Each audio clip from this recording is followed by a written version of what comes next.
안녕하십니까. 소우쿨 극장의 소리내어 읽거나 눈을 감고 듣기 코너입니다. 오늘 이야기는 내가 죽고 내 사람을 살리느냐, 아니면 내가 살고 내 사람을 죽게 두느냐의 기로에 선 오성 이양복과 귀신 사이에 벌어진 목숨을 건 투쟁에 관한 것입니다. 오성은 어떤 선택을 할까요? 주지하다시피 오성은 우리나라 역사에서 가장 중요하고 흥미있는 지식인 가운데 한 사람입니다. 구독과 좋아요, 그리고 알람 설정 부탁드립니다. 재미있고도 좋은 글로 보답하겠습니다. 이조 선조임금 때에 뛰어난 경세가이자 정치가였던 오성 이양복의 본관은 경주이다. 이양복은 학문, 재주, 덕행에다가 명분과 절이, 게다가 인간미까지 겸비하여서 당대 최고의 매력적인 인물로 추앙된다. 특히 임진왜란 때 위태로운 나라 정세를 바로잡느라고 모진 애를 썼으며 나라의 공을 많이 세웠으나 광해군 시절에 이르러 신하이자 선비의 의무를 다하다가 유배지인 함경도 북청에서 거의 얼어 죽다시피 세상을 떠났다. 이양복과 관련해선 재미있는 일화가 많다. 항복이 채 돌도 되기 전의 일이다. 여종이 아기를 안고 밖에 나갔다가 아기를 냇가 근처 풀밭에 놓은 채 꾸벅꾸벅 졸았다. 혼자 바닥을 기어다니던 아기가 어느 틈에 냇가 언저리까지 갔다. 조금만 더 가면 흐르는 물속에 빠질 그런 위험한 순간이었다. 이때 여종의 꿈에 홀연 어떤 노인이 나타나서는 얼른 깨지 못할까? 하며 대나무의 초리로 종아리를 호되게 때렸다. 기겁한 여종은 놀라 잠에서 깼고 하마터면 냇가에 빠질 뻔한 아기를 아슬아슬하게 붙잡았다. 그런데 이상하게도 꿈에서 대나무 회초리로 맞은 종아리가 그 후 여러 날을 두고 쑤시고 아팠다. 이렇게 한 열흘쯤 지났을 때였다. 마침 제삿날이 가까워 사당한을 그 여종과 몇몇 타인이 치우게 되었는데 갑자기 여종의 눈이 놀란 고양이의 눈처럼 휘둥그레지며 바로 저분께서 저번에 저를 때리셨습니다. 하고 사당 정면에 걸린 영정을 가리켰다. 그것은 바로 이양복의 육대조 할아버지 영정이었다. 이양복이 청년 시절에 이웃에 사는 어떤 재상의 외아들과 친하여 서로 왕래하였는데 그 사람이 여러 해 고질병을 앓더니 점차 어떻게 해볼 수 없는 지경까지 이르렀다. 그 아버지가 외아들의 병으로 말미암아 노심초사하였는데 어떤 이름난 판수 하나가 사람의 생사를 잘한다는 말을 들었다. 그 사람을 오라하여 점을 치게 하자 걸자가 점괘를 놓고는 머리를 흔들며 생각에 잠겨 웅얼거리더니 마침내 말하였다. 불행한 일이 있고야 말겠습니다. 병자가 모월 모일모시에 세상을 버리겠군요. 그 아버지가 울며 말하였다. 혹시 살릴 수 있는 방도가 없소이까? 살릴 수 있는 길이 하나 있기야 하지만 소인이 함부로 발설할 수가 없군요. 좀 드러나 봅시다. 만일 말을 했다가는 소인이 반드시 죽을 터인데 어찌 남을 위해 제가 대신 죽을 수 있습니까?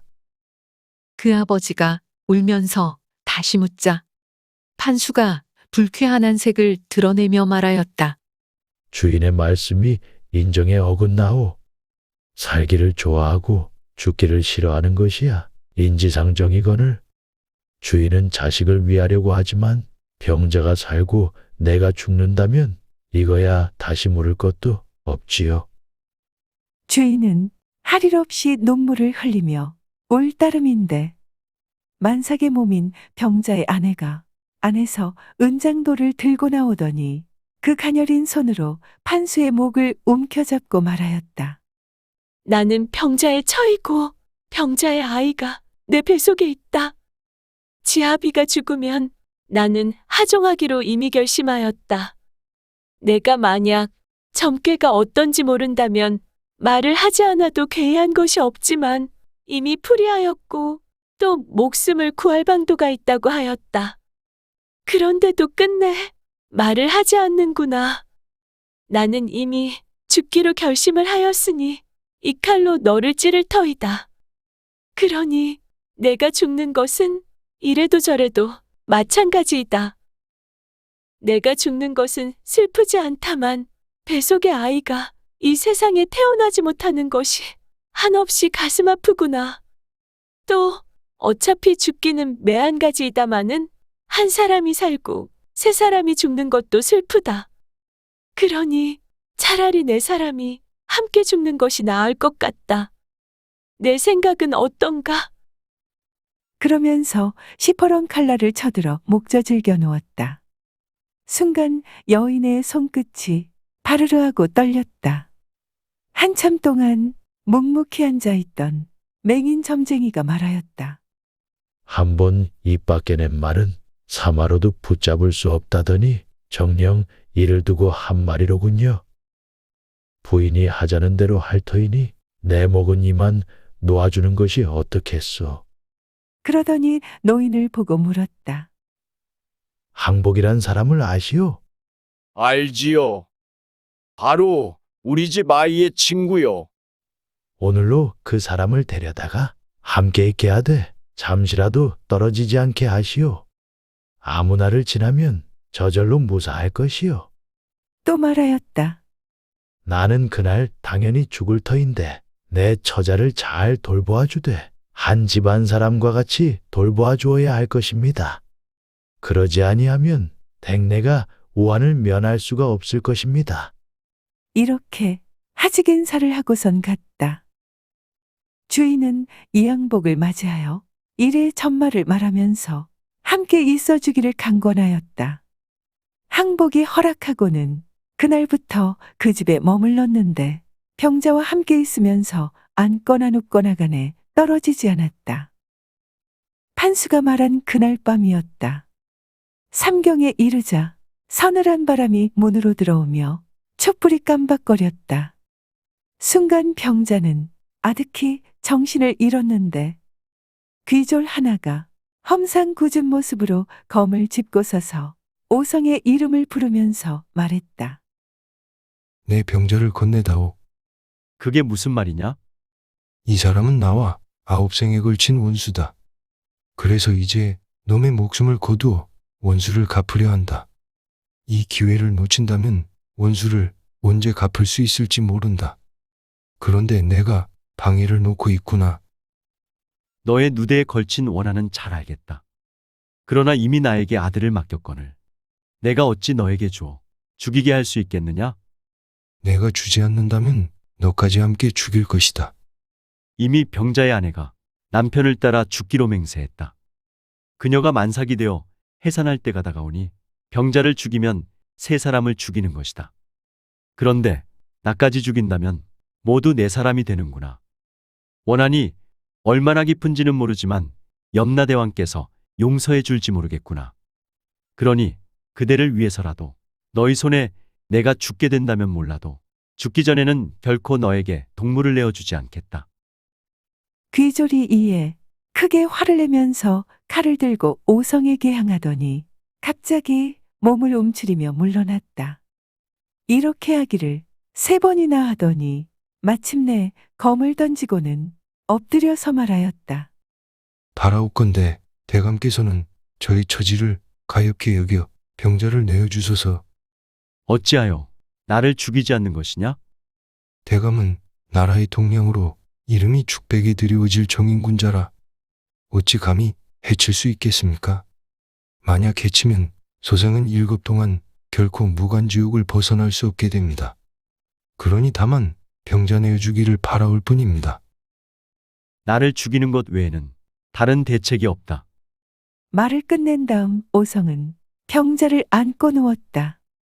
이때 마을에서 닭이 울었다. 귀신이 이에 큰 소리로 울며 말하였다. 이번에 원수를 갚지 못하였으니 앞으로 어느 때가 되어야 원수를 갚을지 모르겠구나. 원통하구나.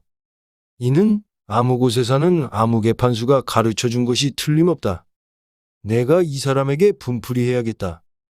그런 다음 검을 짚고 서늘한 바람과 함께 문을 나섰는데 간 곳을 알 수 없었다.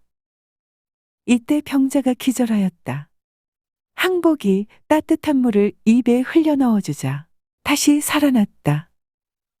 다음 날 아침 판수 집에서 부고가 왔다. 재상의 집에서는 장례 비용을 넉넉히 보내주었다. 또 장례가 끝난 뒤 판수의 부인을 불러 재산의 반을 뚝 잘라 나누어 주었다. 그뿐만 아니라 그 집 아이를 불러다 공부시켜서는 나중에 과거 시험에 급제하도록 도와주었다. 세월이 흘러 광해군이 즉위한 후 인목대비가 서궁 서거당에 갇히고 영창대군 등이 처단되는 등 반인륜적인 사건이 계속 발발했다. 이때 이항복은 60이 넘은 고령에 중풍까지 앓고 있던 몸이었는데도 불구하고 상소문을 올리는 등 맞서 싸웠다. 그러다가 관직을 삭탈당하고 함경도 북청으로 유배되어 혹독한 추위에 고생하다가 귀양살이 5개월 만에 중풍으로 생을 마감했다. 죽은 해에 관작이 회복되고 같은 해 8월 고향 경기도 포천에 예장되었다. 그 뒤 포천과 북청에 사당을 세워 제양했으며 효종임금 시절에 화산서원이라는 사액이 내려졌다. 들어주셔서 고맙습니다. 용어 풀어올리겠습니다. 판수는 점치는 일을 직업으로 삼는 맹인입니다. 하종은 아내가 죽은 남편의 뒤를 따라 자결하는 것입니다. 사마는 내필의 말이 끄는 수레입니다. 죽백은 서적, 특히 역사를 기록한 책을 이르는 말입니다. 종이가 발명되기 전에 대쪽이나 헝겊에 글을 써서 기록한 데서 생긴 말입니다. 정인군자는 마음씨가 올바르며 학식과 덕행이 높고 어진 사람을 이르는 말입니다. 서궁은 현재의 덕수궁입니다. 무간지옥은 불교 8열지옥의 하나입니다. 한겁 동안 끊임없이 고통을 받는다는 지옥입니다. 불교에서 겁은 어떤 시간의 단위로도 계산할 수 없는 무한히 긴 시간입니다. 굳이 말한다면 하늘과 땅이 한 번 개벽한 때에서부터 다음 개벽할 때까지이니 무한대의 시간을 의미한다고 할 수 있습니다. 참고문헌 및 자료 출처 소개해 올리겠습니다. 이희준의 개서야담이 모본입니다. 이 책을 유하수와 이은숙 교수가 현대한 국어로 번역하여 역시 개서야담이라고 이름 붙였습니다. 한국민족문화 대백과사전, 국립중앙박물관, 한국학중앙연구원, 서울역사박물관, 용산전쟁기념관, 숭실대 한국기독교박물관 그리고 함부르크 민족학박물관에 기사와 그림을 빌렸습니다. 국사편찬위원회, 우리 역사넷의 기사와 일러스트, 그리고 국립민속박물관 특별전, 기산 풍속화에서 민속을 찾다에 도록을 빌렸습니다. 네이버 블로그, 저승사자의 실체와 페이스북 디자인운도 저승사자 캐릭터 다이어에 일러스트를 빌렸습니다. 장수경 기자의 천지일보 기사, 문화국간에서 삼천리 밖으로 기양 보내거라 뺑뺑돌아 유배간죄인의 일러스트를 빌렸습니다. 위키백과와 나무위키에 기사와 사진을 빌렸습니다. 조선시대 화가 김중근 그리고 신윤복의 그림 몇 점을 빌렸습니다. 123RF, 픽스타, 크라우드픽, 핀터레스트, 프리픽, 그리고 게티 이미지뱅크의 사진과 일러스트를 빌렸습니다. 소우 쿨극장은 일주일에 3번, 매주 화요일, 목요일 그리고 토요일 오전 11시 전후에 이야기를 올립니다. 고맙습니다. 다음에 만날 때까지 안녕히 계셔요.